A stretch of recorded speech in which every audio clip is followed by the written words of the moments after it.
Exchange പ്രവാസ ലോകത്തിലേക്ക് എല്ലാ മാന്യ പ്രേക്ഷകർക്കും സ്വാഗതം.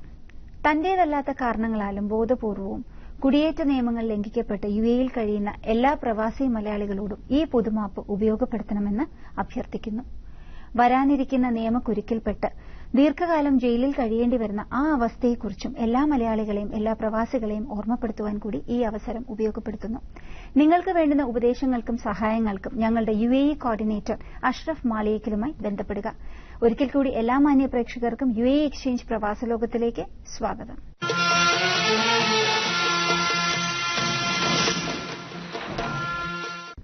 നവോദയ സെന്റർ ഏരിയയിലെ പോർട്ട് മേഖലയിൽ വരുന്ന ഖൽദിയ സെക്കൻഡ് യൂണിറ്റിലെ അംഗമായ കൊല്ലം മുക്കം മച്ചനാട് സ്വദേശി ഹുമയൂൺ കബീറിന്റെ ഭാര്യ ജമീല ഹുമയൂണിന്റെ ചികിത്സാ സഹായം ദെല്ല ക്യാമ്പിൽ വെച്ച് നടന്ന ചടങ്ങിൽ പോർട്ട് മേഖല സാമൂഹ്യക്ഷേമ വിഭാഗം കൺവീനർ ഷെരീഫ് കൈമാറി. 2 വൃക്കകളും തകരാറിലായ ജമീല ഹുമയൂൺ ആഴ്ചയിൽ 2 ദിവസം നടത്തുന്ന ഡയാലിസിസിലൂടെയാണ് ജീവൻ നിലനിർത്തുന്നത്. ദിനംപ്രതി വർദ്ധിച്ചുവരുന്ന ജീവിത ചെലവുകൾക്കിടയിലും തന്റെ സഹജീവികളെ സഹായിക്കുവാൻ പ്രാരാബ്ധങ്ങൾ മറന്ന് മുൻപോട്ട് വരുന്നത് തികച്ചും മാതൃകാപരമാണെന്ന് ചടങ്ങ് ഉദ്ഘാടനം ചെയ്ത് സംസാരിച്ച് നവോദയ കേന്ദ്ര കമ്മിറ്റി അംഗം മനീഷ് പുല്ലുവഴി പറഞ്ഞു. ഏരിയ കമ്മിറ്റി അംഗങ്ങളായ Krishnapillai Konni, Sreekumar, Sudarshanan, Ramesh, Babu, Joshy, Shabi, Sreejith Kannur, Prashanth, Sudheer, Azeez, unit secretary Ajay Illichira, unit president Dileep എന്നിവർ പരിപാടികൾക്ക് നേതൃത്വം നൽകി. കാരുണ്യത്തിന്റെ നീരുറവ വറ്റാത്ത മനുഷ്യസ്നേഹികൾ, വിധിയുടെ ക്രൂരതയ്ക്കെതിരെ പൊരുതുന്ന ഈ കുടുംബത്തെ സഹായിക്കുവാൻ ജനകീയ കമ്മിറ്റി കൺവീനർ അസീസുമായോ യൂണിറ്റ് സെക്രട്ടറി അജയ് ഇല്ലിച്ചിറയുമായോ ഹുമയൂൺ കബീറുമായോ ബന്ധപ്പെടുക. അസീസിന്റെ phone number 0561351146. Unit secretary Ajay ഇല്ലിച്ചിറയുടെ നമ്പർ 05621033136. ഹുമയൂൺ കബീറിന്റെ മൊബൈൽ നമ്പർ 05091292005.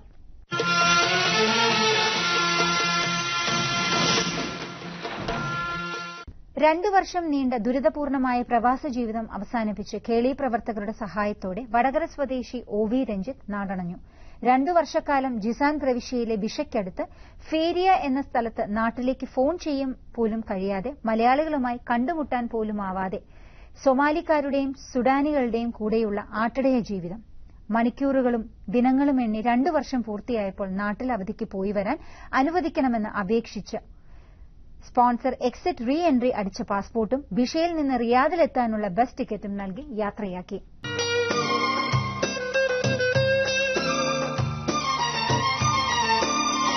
നാല് മാസം മുമ്പ് ദുബായിലേക്ക് പോയ ഇടക്കൊച്ചി സ്വദേശി സമീറ ദുരൂഹമായ സാഹചര്യത്തിൽ അപ്രത്യക്ഷയായിരിക്കുകയാണ്. സമീറയെ തേടിയാണ് സമീറയുടെ ഉമ്മ മറിയം ബീവിയും സമീറയുടെ ഇളയമ്മയും ഇന്ന് പ്രവാസ ലോകത്തിലെത്തിയിരിക്കുന്നത്. സമീറയ്ക്ക് എന്താണ് സംഭവിച്ചത് എന്ന് ഈ ഉമ്മയ്ക്ക് യാതൊരു പിടിയുമില്ല. അവരോട് തന്നെ ചോദിച്ചറിയാം മകൾക്ക് എന്താണ് സംഭവിച്ചതെന്ന്. ഈ മകൾ എത്ര വരെ പഠിച്ചിട്ടുണ്ട്? എന്റെ മോളെ ഞാൻ പഠിപ്പിച്ച് അതിന്റെ ഒപ്പം ഉണ്ടായിരുന്ന ആൾക്കാർ നെടുമ്പാശ്ശേരി എയർപോർട്ടിൽ 2 പേര് ജോലിയിലും കയറി. എന്റെ മോളെ കുറ്റിയാടി എന്ന് പറയും, റഫീഖ്, പന്തിരിക്കര. ഞങ്ങളുടെ റിലേഷനാണ്. എന്റെ റിലേഷനല്ല, എന്റെ നാത്തുവിന്റെ ബന്ധുവാണ് റഫീഖ്. അങ്ങനെ അതിന് അഡ്മിനിസ്ട്രേറ്റീവ് അസിസ്റ്റന്റ് ആയിട്ട് 2 കൊല്ലത്തെ അഗ്രിമെന്റ് വിസക്ക് കൊണ്ടുപോയി. അപ്പൊ എന്റെ മരുമോനെ ആദ്യം കൊണ്ടുപോയി. അപ്പൊ അത് കാവലുണ്ടാവുമല്ലോ എന്നോർത്ത് ഞാൻ എന്റെ മോളെ വിശ്വസിച്ച് വിട്ട്. മകള് കല്യാണം കഴിഞ്ഞാണ്? ഇല്ല, കല്യാണം കഴിച്ചിട്ട് 23 വയസ്സായിട്ട്. മരുമകൻ എന്ന് പറഞ്ഞത് എന്റെ പെങ്ങളുടെ മോൻ ഷബീർ ബാബ. അത് 1 കൊല്ലമായി ഇപ്പൊ മരിച്ചിട്ട് അവിടുന്ന്. അതിന്റെ മാമന്റെ മോനാണ് ഈ റഫീഖ്. അങ്ങനെ അഡ്മിനിസ്ട്രേറ്റീവ് അസിസ്റ്റന്റ് ആയിട്ടുള്ള വിസക്ക് എന്റെ മോള് പോയി തിരിച്ചു വന്ന് 6 മാസം കഴിഞ്ഞ് വീണ്ടും വിസ എടുത്ത് കൊണ്ടുപോയി. അത് ആദ്യത്തെ നല്ല വിസ ആയതുകൊണ്ട് ഈ പ്രാവശ്യത്തെ വിസയുടെ കോപ്പി കരുതിയില്ല. പാസ്പോർട്ടിന്റെ കോപ്പി ഉണ്ട് എന്റെ കയ്യില്, റഫീഖിന്റെ ഫോട്ടോ ഉണ്ട് എന്റെ കയ്യില്. എന്റെ മോള് ചെന്നിട്ട് വിളിക്കാറുണ്ട്. ഇല്ല, ഇപ്പൊ ഇപ്രാവശ്യം പറഞ്ഞിട്ട് പോയത് അതാണ്, ജോലിയിൽ കയറിയ ഉടനെ വിളിക്ക. എന്റെ വിഷമമൊക്കെ മാറും. ഭർത്താവ് ഉള്ളതും ഇല്ലാത്തതൊക്കെ എനിക്ക് കണക്കാണ്. ഞാനൊരു അംഗൻവാടി വർക്കറാണ്. പിന്നെ എന്റെ അനിയന്മാർക്കൊക്കെ പെൺകുട്ടികളാണ്. എത്ര മക്കളുണ്ട്? 3 പെൺകുട്ടികൾ. ഒരാളെ കല്യാണം കഴിച്ചിട്ടുള്ളൂ. അത് വീട്ടിലുണ്ട്. എന്താ വീട്ടില്? അത് എന്റെ വീട്ടിൽ പണയത്തിന് അവിടുത്തെ ബുദ്ധിമുട്ടൊക്കെ കൊണ്ട് എന്റെ വീട്ടിലേക്ക് തന്നെ വന്നത്. ഭർത്താവിന്റെ വീട്ടിലെ അസ്വസ്ഥത കൊണ്ട് 5-6 ലക്ഷത്തിന് എന്റെ വീട്ടില് പണയത്തിന് താമസിക്കുന്നതാണ്. എന്റെ വീടല്ല, മോളുടെ വീട്ടില്.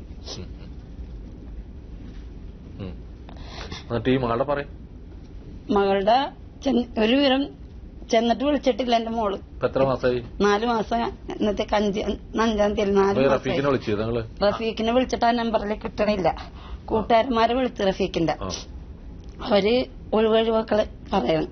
പിന്നെ വിളിക്കുമ്പോ സ്വിച്ച് ഓഫ് ആണ്. നിങ്ങള് സർക്കാരിൽ പരാതി കൊടുത്ത?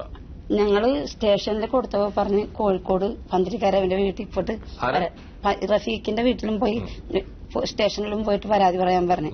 ഞാൻ ഇടക്കൊച്ചി സ്റ്റേഷനിൽ പോയിട്ട് പരാതി പറഞ്ഞു. അപ്പൊ പറഞ്ഞ അവിടെ ആദ്യം ചെല്ലി. അപ്പൊ എന്റെ ഭർത്താവ് പറഞ്ഞു ഞാൻ ആദ്യം തന്നെ പ്രവാസിയിൽ ചെല്ലി, എന്നിട്ടൊക്കെ വല്ലയിടത്തും പോയാ മതി. അങ്ങനെ ഭർത്താവിന്റെ നിർബന്ധത്തിനാണ് ഞാൻ ഇങ്ങോട്ട് വന്നത്. നിങ്ങളെ MP ആരാ? KV തോമസ് അല്ലേ? KV തോമസിന് നിങ്ങൾ പരാതി കൊടുക്കും. വയലാർ രവിക്ക് ഒരു പരാതി കൊടുക്കും. 3 മാസമായിട്ട് യാതൊരു വിവരമില്ല. ഞങ്ങൾ ദുബായിൽ അന്വേഷിക്കാം. 4 മാസമായി. പാസ്പോർട്ടിന്റെ നമ്പർ നമ്മൾ അന്വേഷിക്കാം. ഈ റഫീഖിന്റെ ഫോട്ടോ ഒന്നും വേണ്ട. അതൊക്കെ വരയിൽ കൊടുത്താൽ മതി കേട്ടാ. ഫോട്ടോ നമ്മൾ കൊടുക്കുന്നില്ല. എന്റെ മോള് എന്റെ വീടിന്റെ അത്താണിയാണ് സാറ്. നിങ്ങളെങ്ങനെ ഇത്തരത്തിലുള്ള പെൺകുട്ടികളെ ഒറ്റയ്ക്ക് വിസ? മരുമോനുണ്ടായില്ലേ സാറേ? മരുമോൻ മരിച്ചില്ലേ? 4 മരിച്ചു പോയില്ലേ? അവിടെ എത്ര വർഷം ജോലി ചെയ്തിട്ടുണ്ട് ഈ കുട്ടി? ആദ്യം പോയിട്ട് 2 വർഷം എന്നിട്ട് വന്നതാണ്. പിന്നെ 6 മാസം ഇവിടെ നിന്നതിന് ശേഷമാണ് വീണ്ടും. പരിചയമുള്ള കുട്ടിയാണ്. അതേ ജോലിക്ക് തന്നെ പോയതാണോ? അതെ. തിരികെ വന്നിട്ട് വീണ്ടും വിസ പുതുക്കി പോയത് അതേ ജോലിക്ക് തന്നെയാണോ? സെയിൽസ് എക്സിക്യൂട്ടീവ് വേണമെന്ന് എനിക്ക് സംശയം. അപ്പൊ കമ്പനിയുടെ നമ്പറൊന്നും ഉമ്മടയിലില്ല? ഇല്ല. അവൻ നല്ല വിസയല്ലേ തരുന്നത്? ആദ്യം തന്നത് നല്ല വിസയായിരുന്നല്ലോ. കമ്പനിയുടെ പേരോ കമ്പനി ഒന്നും അറിഞ്ഞൂടാ. വിസയുടെ കോപ്പി തന്നെ വെച്ചില്ല മോളെ. പാസ്പോർട്ടിന്റെ. സമീറ അവിടെ വർക്ക് ചെയ്തിരുന്നപ്പോ എങ്ങനെ ആരെങ്കിലും ഇഷ്ടമായിരുന്നോ? ഇഷ്ടമാണോ? വല്ല കല്യാണം കഴിക്കാൻ വല്ല ആലോചന ഉണ്ടായിരുന്നോ? കല്യാണം കഴിക്കാനൊക്കെ ഇഷ്ടമുണ്ടായിരുന്നു ഈ പാർട്ടിക്ക്. ഈ റഫീഖ് എന്ന് പറഞ്ഞു.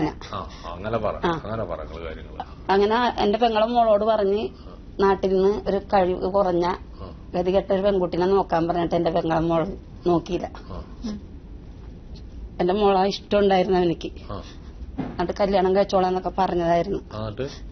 അവൻ കല്യാണം കഴിച്ച് അയാളെ നാട്ടില് വീട്ടുകാര് കല്യാണം കഴിപ്പിച്ച് വേറെ കല്യാണം കഴിപ്പിച്ച്. റഫീഖിന് നിങ്ങളുടെ മകളോട് ഇഷ്ടമുണ്ടായിരുന്നു.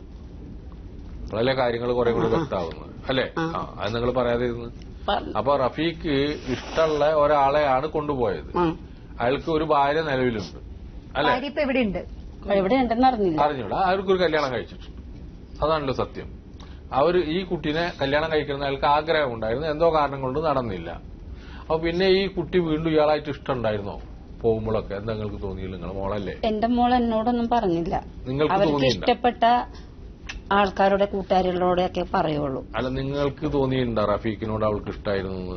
ഈ പ്രാവശ്യം വന്നത് എന്റെ മോള് കല്യാണം കഴിച്ച് വേറൊരു കല്യാണം കഴിച്ച് പുതിയൊരു ജീവിതം തുടങ്ങണമെന്നും പറഞ്ഞാണ് വന്നത്. പിന്നെ നടത്തിയില്ല. പിന്നെ ഞങ്ങൾ ആലോചന നടത്തി ഒരു പാവപ്പെട്ട വീട്ടിൽ നിന്നൊരു ചെക്കനൊന്നും ഇല്ലാതെ വന്ന് കെട്ടാന്നൊക്കെ പറഞ്ഞതാണ്. അപ്പൊ ഒരു ഫോൺ കോൾ വന്ന്. എനിക്ക് തോന്നണത് ഇവനായിരിക്കും, കൂലിവേലക്കാരനെയാണ് നീ കെട്ടാൻ പോണത് എന്നൊക്കെ ചോദിച്ചെന്നൊക്കെ പറയണം. തുറന്നു പറയൂ. ഉമ്മാക്ക് എന്തൊക്കെയോ പറയണമെന്നുണ്ട് സാറിനോട്. ഉമ്മാക്ക്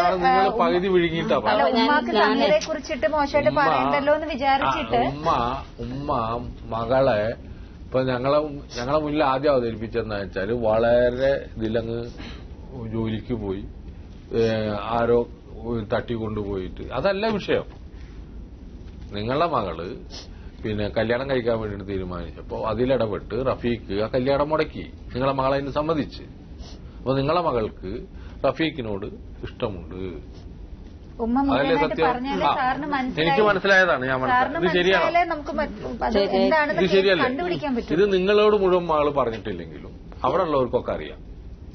അവള് പോയത് രണ്ടാമത്തെ ഭാര്യ നിലനിൽക്കുന്നു എന്ന് അറിഞ്ഞുകൊണ്ട് തന്നെയാണ് റഫീഖിന്റെ കൂടെ പോയത്.